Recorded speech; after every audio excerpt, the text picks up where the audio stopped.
Ça, c'est moi quand j'étais petit. Et une question qui revenait souvent au quotidien dans ma tête, c'est qu'est-ce que ma passion? Enfin, je suis pas né en me posant naturellement cette question. Les personnes qui m'ont fait me poser cette question, c'est plus la société.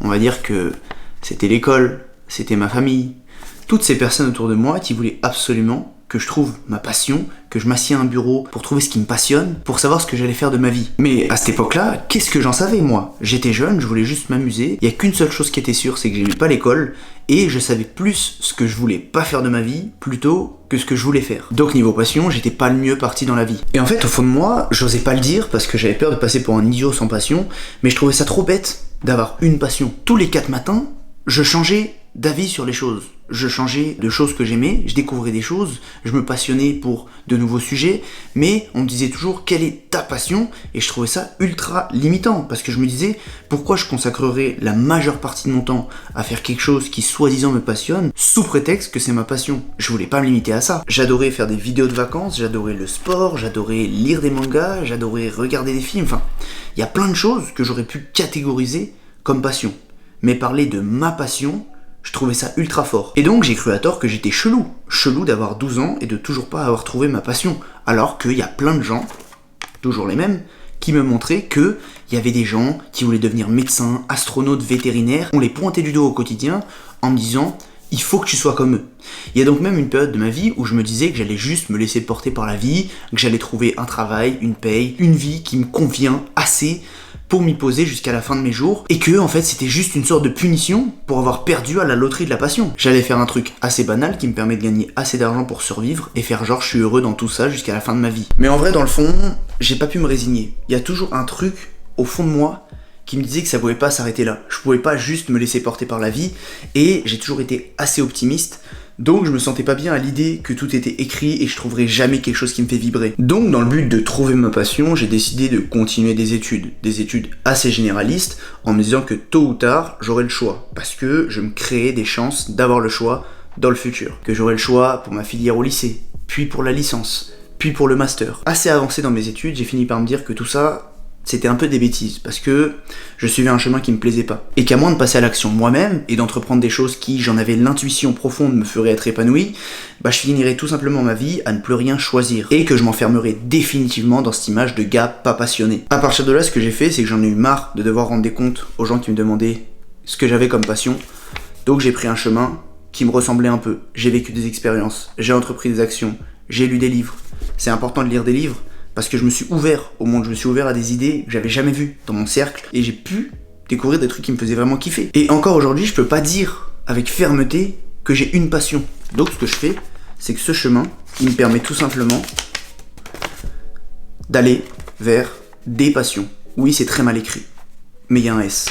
Parce qu'on peut totalement avoir plusieurs passions. Et comment j'ai découvert tout ça? En fait, finalement, je pense que la passion, c'est plus un spectre que des cases figées. Il n'y a pas une case dans laquelle il y a les gens passionnés et une case dans laquelle il y a les gens pas passionnés. Ça se passe plutôt comme ça. T'as les gens pas passionnés et les gens passionnés, certes. Mais au cours de la vie, tu peux glisser dans ce spectre. Et j'ai remarqué que les gens qui ont une passion très vite dans leur vie sont montrés du doigt, mais qu'en réalité, sur ce spectre, les gens qui trouvent leur passion assez vite, ils se trouvent ici. Et c'est une minorité, certes visible, mais une minorité quand même. Je pense qu'ils représentent à peine 5% de la population. Oui, la source est de moi, j'assume, j'invente des stats. Tous ces gens-là, c'est les gens que tu jalouses un peu avant les conseils de classe à l'école, ou encore que tu jalouses parce que t'es dans la vingtaine, tu sais pas ce que tu vas faire le mois prochain, et eux, ils semblent déjà avoir un chemin de vie tout tracé parce que leurs études et leur travail les passionnent. Et en réalité, ce qui a changé pour moi, c'est que je me suis dit que je pouvais bel et bien faire partie des gens passionnés, que c'était pas qu'une question de caractère ou de génétique. Certes, je peux pas forcer le destin, et essayer de passer dans la case passion tout de suite. Ça serait l'équivalent de faire ce qu'on te conseille souvent de faire à l'école, c'est-à-dire te poser 10 minutes à un bureau en listant ce que t'aimes, et ça marche tout simplement pas. Par contre, ce que j'ai compris, c'est qu'au lieu de forcer pour réussir à rentrer dans cette case, je peux essayer de me créer un chemin, à moi, qui va me faire partir un peu de tout ça, ne pas me concentrer sur mes passions, pour après rejoindre la team des gens passionnés. C'est le chemin dont je te parlais tout à l'heure, quand je te disais que je faisais des expériences, des actions et des lectures. Je peux me créer un chemin pour trouver plusieurs passions. Et ça, c'est un des premiers trucs qui m'a libéré pour trouver des choses que j'aime faire dans la vie et pour les entreprendre.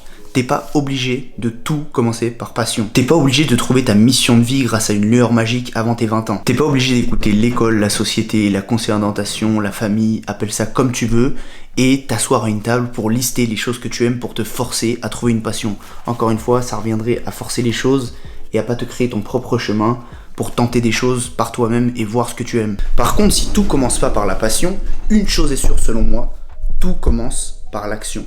Tout commence en essayant des choses et en voyant ce qui te plaît ou non. Et ça, c'est la deuxième chose que j'ai comprise avec le temps, c'est qu'il n'y a que en agissant et en essayant plein de trucs que tu vas finir par te trouver. Faire des choses, créer, expérimenter, toucher à plein de domaines hors de tes connaissances et hors de ta zone de confort, lire des livres avec lesquels t'es pas forcément d'accord. Il y a que en faisant tout ça que t'élargis ton champ des possibles et que tu te donnes la chance de trouver ce qui te fait vraiment vibrer, ce qui te passionne dans la vie. Parce qu'en fait, c'est pas assis à un bureau qu'on trouve sa passion, c'est en pratiquant l'essai-erreur et en voyant ce qu'on aime et ce qu'on n'aime pas. Tu l'as peut-être déjà entendu si tu me suis sur une base régulière, mais je répète souvent que fait est mieux que parfait. Et c'est pour ça que cette phrase elle est aussi importante pour moi. Parce que sans action, tu trouveras jamais ce qui te passionne, tu trouveras jamais ce qui marche pour toi, et tu resteras toujours bloqué dans cette culpabilité de personne qui se dit qu'elle a absolument rien qui la passionne en voyant tous les gens soi-disant passionnés autour d'elle. Et je pense que les gens qui voient tout en permanence par le spectre de la passion, qui parlent de trouver sa passion et qui disent qu'il faut absolument toujours tout commencer par passion, et bah ils font plusieurs erreurs. Déjà, ils ont tendance à tomber dans un biais dit rétrospectif pour expliquer la passion et le succès des gens a posteriori. Par exemple, je sais que ça peut être tentant d'expliquer qu'un cuisinier étoilé était déjà passionné à 3 ans parce qu'il cuisinait déjà des petits plats, mais c'est occulter qu'on a tous des vies assez complexes et que peut-être que cette personne elle aimait cuisiner, mais qu'en plus d'aimer cuisiner, elle aimait jardiner, elle aimait jouer aux jeux vidéo, ou encore elle aimait faire du sport. Donc si tu t'attends à t'asseoir à ton bureau et à trouver la chose qui te passionne juste en fouillant dans tes souvenirs d'enfance, franchement oublie. Il n'y a que a posteriori en général que tu essayes de créer des liens avec quelque chose que tu aimais dans ton enfance par rapport à ce que tu fais aujourd'hui. Et comme je te l'ai dit juste avant, évite de forcer le destin à base de brainstorm dans ta chambre à essayer de passer de là à là, sans forcément prendre un chemin qui te convient. À la place, et vu que personnellement j'aime bien me baser sur l'action, essaye de voir les choses comme ça. La passion, c'est une rencontre fortuite mais provoquée dans une certaine mesure entre ce que tu aimes et ce dans quoi tu es bon.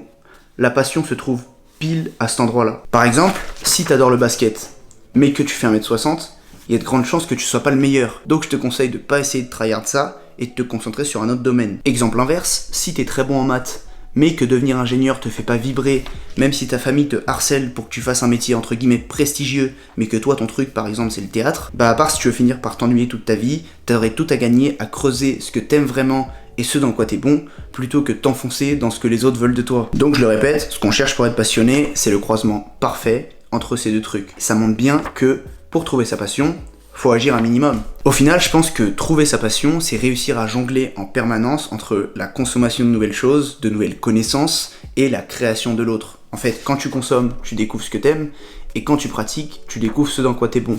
Donc il n'y a qu'en faisant ça, il n'y a qu'en passant à l'action que tu finiras au final par trouver ce qui peut se rapprocher d'une ou plusieurs passions. Personnellement, aujourd'hui, je suis toujours en train de marcher sur ce chemin, toujours vers la passion, les passions même, les choses qui me passionnent.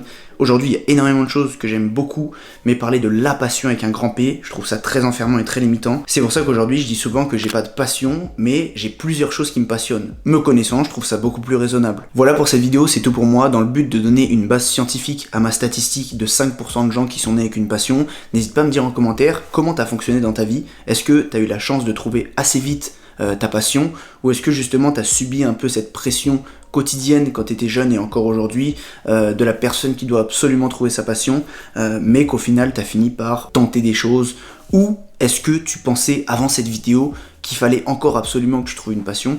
N'hésite pas à tout me dire en commentaire, je serai ravi de te lire. Évidemment, ce que tu peux aussi faire pour donner de la valeur à mon travail, c'est t'abonner à ma chaîne, me laisser un petit j'aime et partager cette vidéo si elle t'ont plu. Ces petites actions pour toi m'aideraient énormément, donc je te serai extrêmement reconnaissant. Comme d'habitude, tous les liens importants et relatifs à cette vidéo se trouveront en description. Et de mon côté, je te dis à la prochaine pour une nouvelle vidéo.